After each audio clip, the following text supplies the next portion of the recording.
விருதுநகர் மாவட்ட குற்ற வழக்கு தொடர்புத்துறை உதவி இயக்குனர் அலுவலகத்தில் அதனுடைய கட்டுப்பாட்டு கீழே இருக்கக்கூடிய விருதுநகர் நீதித்துறை நடுவர் நீதிமன்றம் எண் 1 அரசு உதவி வழக்கறிஞர் நிலை 2 அலுவலகத்தில் ஒரு அலுவலக உதவியாளர் பணியிடம் வந்து காலியாக இருக்குது. அதை நிரப்புவதற்கான வேலைவாய்ப்பு அறிவிப்பை வந்து வெளியிட்டிருக்காங்க. அதை பற்றின டீட்டெயில்ஸை கம்ப்ளீட்டாக பார்க்கலாம்.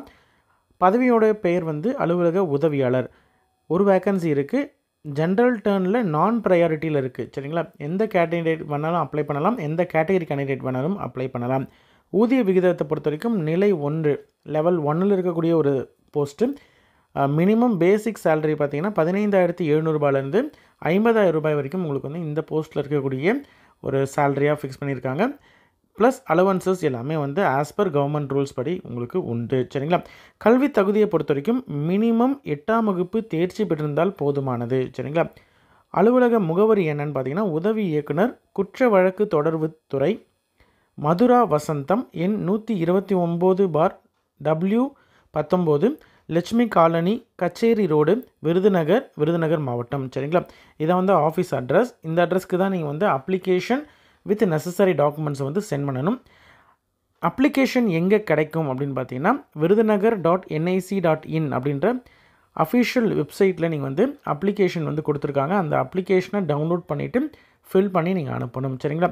என்னென்ன கேட்டிருக்காங்க அப்படின்றத நம்ம பின்னாடி பார்க்கலாம்.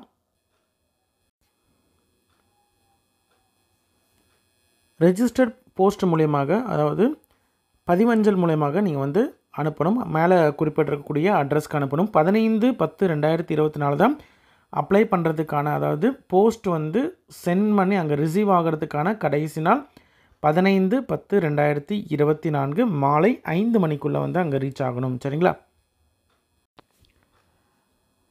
ஃபுல் கம்ப்ளீட் டீட்டெயில்ஸை பற்றி நம்ம 1 by 1 நம்ம பார்க்கலாம். வேகன்சியை பொறுத்த வரைக்கும் ரெகுலரில் இருக்கக்கூடிய ஒரு பணியிடம், அதாவது நிரந்தர பணியிடம், அதாவது தமிழ்நாடு அரசனுடைய நிரந்தர பணியிடம், ரெகுலர் போஸ்ட்டு ஒரு வேகன்சி. சரிங்களா? குவாலிஃபிகேஷன் முன்னாடியே பார்த்த மாதிரி தான். மினிமம் 8th பாஸ் பண்ணியிருக்கணும். எந்த விதமான எக்ஸ்பீரியன்ஸும் தேவையில்லை. வேறு எந்த விதமான அடிஷ்னல் குவாலிஃபிகேஷனும் தேவையில்லை. சரிங்களா? ஏஜ் லிமிட்டை பொறுத்த வரைக்கும் எஸ்சிஏ கேண்டிடேட்டுக்கு மினிமம் எல்லா கேட்டகரி கேண்டிடேட்டுக்கும் 18 வயது பூர்த்தி அடைஞ்சிருக்கணும். எஸ்சிஏ கேண்டிடேட்டாக இருந்தாங்கன்னா மேக்ஸிமம் ஏஜ் லிமிட் 37, எஸ்சி கேண்டிடேட்டுக்கும் 37, எஸ்டி கேண்டிடேட்டுக்கும் 37, எம்பிசி கேண்டிடேட் அப்படின்ற மாதிரி தான் maximum age limit 34, BC candidate அப்படின்ற மாதிரி தான் 34, ஓசி கேண்டிடேட்னா 32. இதிலே வந்து டிஃப்ரெண்ட்லி ஏபிள்டு கேண்டிடேட்ஸ் அப்படின்ற மாதிரி இருந்தால் 10 வருடம் வரைக்கும் உங்களுக்கு வந்து அதாவது மேக்ஸிமம் ஏஜ் லிமிட்லேருந்து 10 வருடம் வந்து எக்ஸ்ட்ரா ஏஜ் ரிலாக்ஸேஷன் உண்டு. ஏஜ் கால்குலேட் பண்ணுறதுக்கான க்ரூஷியல் டேட்டு என்னன்னு பார்த்தீங்கன்னா 1/7/2024. மிச்சப்படி வந்து இது டிஃப்ரெண்ட்லி ஏபிள்டு கேண்டிடேட்ஸ் எலிஜிபிளா அப்படின்னு கேட்டிங்கன்னா எஸ். ரிமைனிங் வேறு எந்த விதமான டீட்டெயில்ஸுமே வந்து இதில் தேவையில்லை. அப்ளிகேஷன் என்னென்ன கேட்டிருக்காங்க, அப்ளிகேஷன் எப்படி ஃபில் பண்ணுறதுன்றதை பார்க்கலாம். அலுவலக உதவியாளர் பணிக்கான விண்ணப்ப படிவம் இது தான். இந்த அப்ளிகேஷனை வந்து நீங்கள் அஃபிஷியல் வெப்சைட்டில் போயிட்டு டவுன்லோட் பண்ணிவிட்டு அந்த டவுன்லோட் பண்ண பிரிண்ட் அவுட் எடுத்துகிட்டு நீங்கள் இங்கே வந்து லேட்டஸ்ட்டு பாஸ்போர்ட் சைஸ் ஃபோட்டோ, உங்களுடைய ஃபோட்டோ ஒட்டிடுங்க. உங்களுடைய பெயர், விண்ணப்பதாரருடைய பெயர், தந்தை அல்லது கணவருடைய பெயர், நிரந்தர முகவரி, பிறந்த தேதி மற்றும் வயது மென்ஷன் பண்ணணும். கண்டிப்பாக வந்து கைபேசி எண் வந்து இப்போ நீங்கள் கரண்ட்டாக யூஸ் பண்ணிகிட்டு இருக்கக்கூடிய மொபைல் நம்பர் வந்து கண்டிப்பாக நீங்கள் மென்ஷன் பண்ணணும். ஏன்னா எல்லா விதமான தகவல்களும் பார்த்திங்கன்னா உங்களுக்கு மொபைல் மூலியமாகவும் ப்ளஸ் உங்களுக்கு போஸ்டர்லையும் தான் வரத்துக்கு வாய்ப்பு இருக்குது. சரிங்களா? மேக்ஸிமம் வந்து மொபைல் மூலியமாக தான் வரும். அதனால் நீங்கள் இப்போ கரண்ட்டாக யூஸ் பண்ணிகிட்டு இருக்கக்கூடிய கைபேசி எண்ணை கொடுங்க. மதம், அதே மாதிரி பாலினம், வகுப்பு மற்றும் உட்பிரிவு, இதற்கு வந்து நீங்கள் கம்யூனிட்டி சர்டிஃபிகேட் கண்டிப்பாக வந்து என்க்ளோஸ் பண்ணணும். ஏன்னா ஏஜ் ரிலாக்ஸேஷன் கிளைம் பண்ணக்கூடிய கேண்டிடேட்டாக இருக்காங்க அப்படின்ற மாதிரி தான் கண்டிப்பாக நீங்கள் வந்து கம்யூனிட்டி சர்டிஃபிகேட் வந்து இணைக்கணும். சரிங்களா? கல்வி தகுதியை பொறுத்த வரைக்கும் மினிமம் நீங்கள் வந்து 8th ஸ்டாண்டர்ட் பாஸ் அப்படின்ற மாதிரி இருந்தாலும் 10th 10th மார்க் ஷீட் வைக்கலாம். இல்லை 8th பாஸ் சர்டிஃபிகேட் இருக்குன்னா 8th pass certificate, 12th pass certificate, என்ன நீங்கள் குவாலிஃபிகேஷனோ அந்த குவாலிஃபிகேஷனுடைய சர்டிஃபிகேட் வந்து வைக்கணும். சரிங்களா? சர்டிஃபிகேட் மற்றும் மார்க் ஷீட் வந்து வைக்கணும். அடுத்தது விண்ணப்பதாரர் வந்து விருதுநகர் மாவட்டத்தை சேர்ந்த கேண்டிடேட்டா அப்படின்னு கேட்டிருக்காங்க. ஆம் அப்படின்றனா ஆம் கொடுங்க, இல்லை அப்படின்ற மாதிரி தான் இல்லை கொடுங்க. மேக்ஸிமம் இந்த மாதிரியான பணியிடங்கள் பார்த்திங்கன்னா உங்களுக்கு அங்கே இருக்கக்கூடிய லோக்கல் கேண்டிடேட்ஸ், விருதுநகரை சேர்ந்த கேண்டிடேட்ஸ் வந்து இருக்கிறாங்க அப்படின்ற மாதிரி தான் அவங்களுக்கு முன்னுரிமை கொடுப்பாங்க.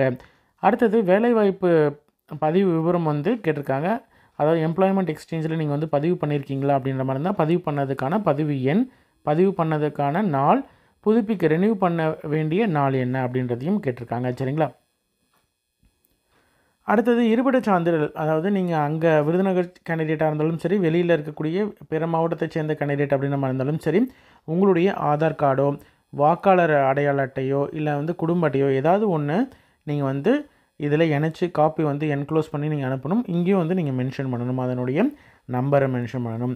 அதே மாதிரி இப்போது ஏதாவது வந்து நீங்கள் பணிபுரிஞ்சிட்ருக்கீங்க, இப்போ ஏதாவது ஒர்க் பண்ணிகிட்ருக்கீங்க அப்படின்ற மாதிரி இருந்தால் அந்த டீட்டெயில்ஸ் மென்ஷன் பண்ணணும். முன்னுரிமை ஏதாவது, இது வந்து நான் ப்ரையாரிட்டி போஸ்ட்டு தான், முன்னுரிமை இல்லைனாலும் பிரச்சனை இல்லை. முன்னுரிமை இருக்கும் பட்சத்தில் நீங்கள் வந்து மென்ஷன் பண்ணலாம். அப்படின்னு சொல்லிட்டு கொடுத்துட்டு அதற்கான சப்போர்ட்டிங் டாக்குமெண்ட் சர்டிஃபிகேட்ஸ் வந்து நீங்கள் என்க்ளோஸ் பண்ணணும். எல்லாமே வந்து ஜெராக்ஸ் தான். சர்டிஃபிகேட் வெரிஃபிகேஷனுக்கு கூப்பிடும்பொழுது அப்போது ஒரிஜினல் எடுத்துகிட்டு போனால் போதுமானது.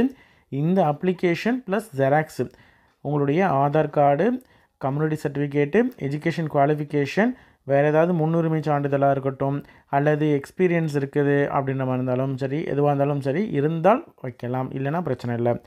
அடுத்தது கொரோனா தொற்றுனால வந்து இதர காரணங்களால் பெற்றோர் இருவரையும் இழந்த இளைஞர்களா, மகன் அல்லது மகளா அப்படின்னு கேட்டிருக்காங்க. அப்படின்ற மாதிரி இருந்தால் அதற்கான சர்டிஃபிகேட் வந்து வைக்கணும். இல்லை அப்படின்ற மாதிரி இருந்தால் நீங்கள் டேஷ் போட்டுக்கலாம். தமிழக அரசு பள்ளியில் வந்து தமிழ் மொழியில் பயின்ற நபரா அப்படின்றது கேட்டிருக்காங்க. அடுத்து வந்து போரில் வந்து உடல் தகுதியை இழந்த முன்னாள் இராணுவத்தினரா, இதில் ஏதாவது ஒரு ஸ்பெஷல் கேட்டகரி, அதாவது ப்ரையாரிட்டி இருக்குது அப்படின்ற மாதிரி இருந்தால் நீங்கள் வந்து மென்ஷன் பண்ணலாம். இந்த போஸ்ட்டை பொறுத்த வரைக்கும் நான் ப்ரையாரிட்டி போஸ்ட்டுன்றதுனால ப்ரையாரிட்டி கேண்டிடேட்டும் அப்ளை பண்ணலாம், நான் ப்ரையாரிட்டி கேண்டிடேட்டும் அப்ளை பண்ணலாம். அதே மாதிரி ஆதரவற்ற விதவைகளா, அதே மாதிரி போரில் வந்து மரணமடைந்த உடல் தகுதியை இழந்த இராணுவ வீரர் குடும்பத்தினர் வந்து 2 நபர்கள் வரையில் இருக்கக்கூடிய கேண்டிடேட்ஸ் வந்து யாராவது இருந்தீங்கன்னா அவங்களுமே வந்து இதில் அதற்கான ப்ராப்பரான ஃபார்மெட்டில் வச்சுருந்தீங்கன்னா, சர்டிஃபிகேட் வச்சுருந்தீங்கன்னா நீங்கள் மென்ஷன் பண்ணலாம். கலப்பு திருமணம் தம்பதியினர் அப்படின்ற மாதிரி இருந்தால் அதற்கான சர்டிஃபிகேட் வச்சுருந்தீங்கன்னா அதையும் நீங்கள் வந்து என்க்ளோஸ் பண்ணி அது மூலியமாகவும் நீங்கள் ப்ரையாரிட்டி கிளைம் பண்ணலாம். முன்னாள் இராணுவத்தினர் அப்படின்ற மாதிரி இருந்தாலோ, அல்லது அவர்களுடைய மனைவி இல்லைனா வந்து மகன், திருமணம் ஆகாத மகள் அப்படின்ற மாதிரி இருந்தாலும் அதை நீங்கள் வந்து மென்ஷன் பண்ணலாம். தற்போது பணியில் உள்ள இராணுவத்தின் இருக்கக்கூடிய மனைவி அல்லது மகன், இல்லைனா திருமணம் ஆகாத மகள் அப்படின்ற மாதிரி இருந்தால் அதை நீங்கள் வந்து மென்ஷன் பண்ணலாம். மென்ஷன் பண்ணிட்டு அதற்கான ப்ராப்பர் சப்போர்ட்டிங் டாக்குமெண்ட்டும் நீங்கள் என்க்ளோஸ் பண்ணணும். அதே மாதிரி சுதந்திர போராட்ட தியாகிகள் மற்றும் தமிழ் மொழி காவலர்களுடைய நேரடி வாரிசுதாரர்களா அப்படின்றது கேட்டிருக்காங்க. இதில் என்ன உங்களுக்கு அப்ளிகபிளோ நீங்கள் வந்து அதை டிக் பண்ணிக்கிட்டு, இல்லைனா அப்படின்னு சொல்லிட்டு மென்ஷன் பண்ணிவிட்டு அதற்கான டாக்குமெண்ட்ஸ், சப்போர்ட்டிங் டாக்குமெண்ட்ஸ் வச்சா மட்டும்தான் வந்து ப்ரையாரிட்டி உங்களுக்கு கன்சிடர் பண்ணுவாங்க. அப்படி இல்லைனா கன்சிடர் பண்ண மாட்டாங்க. நார்மல் கேண்டிடேட், நான் ப்ரையாரிட்டி கேண்டிடேட்டாக தான் கன்சிடர் பண்ணுவாங்க. அடுத்தது அரசினர் திட்டங்களில் நில ஆக்கிரமிப்பு, அதாவது உங்களுடைய நிலத்தை வந்து ரோடு கவர்மெண்ட் கன்ஸ்ட்ரக்ஷனுக்கோ அல்லது வந்து ரோடு போடுறதுக்கோ இது எதுக்காவது வந்து கவர்மெண்ட் ஆக்கிரமிப்பு வந்து உங்களுடைய நிலத்தை வந்து எடுத்திருக்காங்களா அப்படின்ற மாதிரி, லேண்ட் அக்வசிஷன் பண்ணியிருக்காங்க அப்படின்ற மாதிரி தான் அதற்கான டாக்குமெண்ட்ஸும் வந்து நீங்கள் ப்ரொடியூஸ் பண்ணிவிட்டு நீங்கள் அதையும் வந்து அந்த டாக்குமெண்ட்ஸ் என்க்ளோஸ் பண்ணணும். அடுத்தது மாநில அரசு பணியிலிருந்து விடுவிக்கப்பட்டோரா, மாற்றுத்திறனாளியா, இந்த மாதிரி எல்லாமே வந்து கேட்டிருக்காங்க.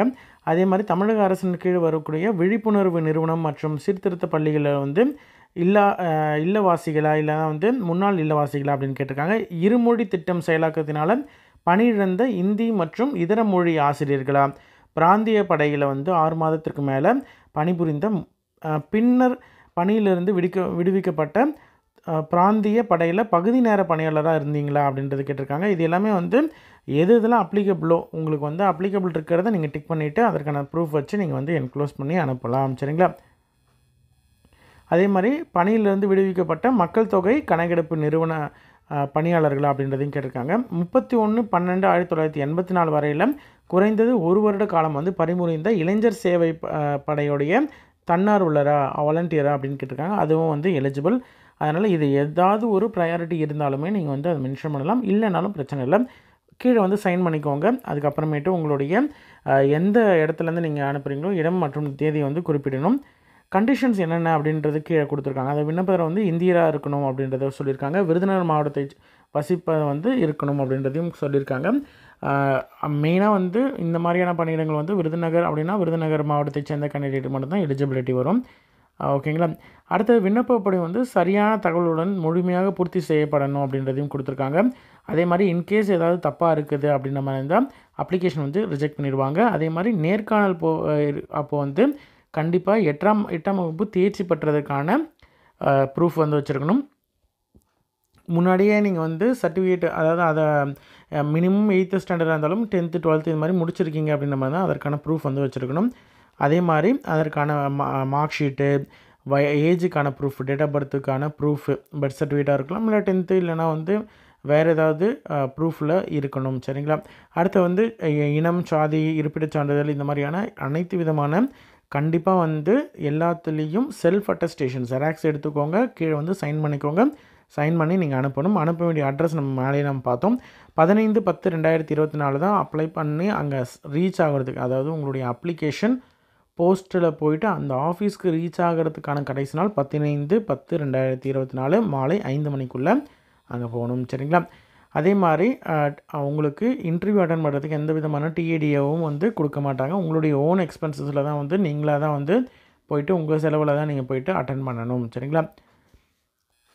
அதே மாதிரி பதிவு தபால் மூலமாக மட்டும்தான் வந்து நீங்கள் அப்ளிகேஷன் வந்து இது பண்ணணும், அங்கே சென்ட் பண்ணணும். நேர்லையோ அல்லது வந்து அலுவலகத்துலேயோ வந்து நீங்கள் வந்து கொடுத்தா அதை அக்செப்ட் பண்ண மாட்டாங்க.